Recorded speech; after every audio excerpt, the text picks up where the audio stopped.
Hello there and welcome to video 4. In this masterclass we're going to focus on branches, leaves and fruit, and our specific theme is developing flow. I thought I'd share this quote to get us started. The best moments in our lives are not the passive, receptive, relaxing times. The best moments usually occur if a person's body or mind is stretched to its limits in a voluntary effort to accomplish something difficult and worthwhile. And that's Csikszentmihalyi in 1990, and he really is the lead researcher on everything to do with flow. I certainly know that the times I have truly really loved being a facilitator have all been times where I've been properly in flow.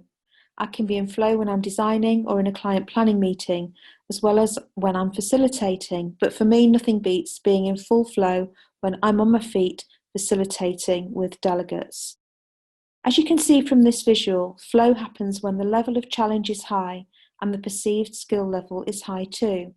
Skill needs to be high to match that level of challenge. And because we have the skill, even though we're stretched, we focus and enjoy the challenge. If we go clockwise around the visual, we can see how the balance of skill and challenge affects our experience and reactions. If the challenge is medium and the skill level is high, the situation is one of control. If the challenge is even lower, we're relaxed but in a complacent way. Next is boredom, where skill is medium and challenge is low, followed by apathy, when both skill and challenge are low.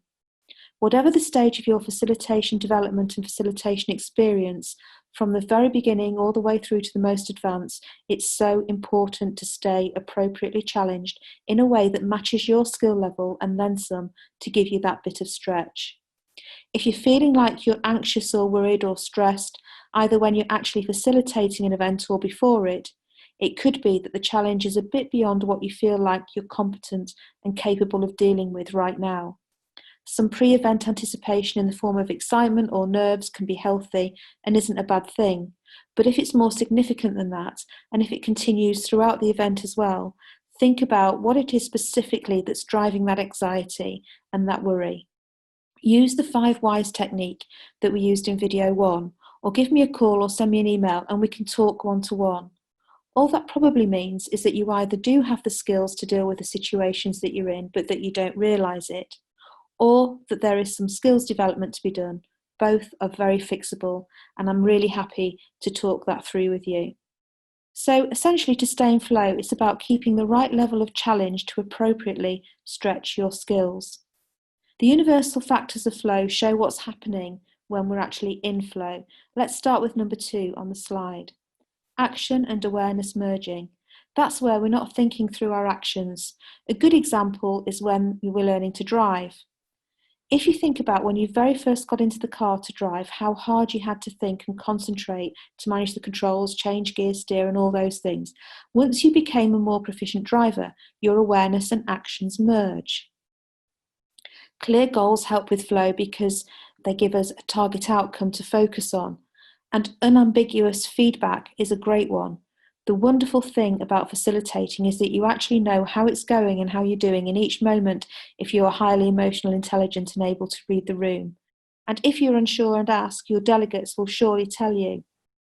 Concentration on the task in hand and a sense of control mean that you're super focused and in the zone.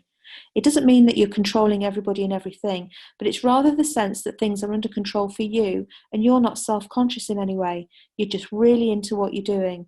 You're absorbed in the moment, so time seems to fly by and stand still all at the same time. You're also enjoying facilitating just for its own sake, to be in that experience.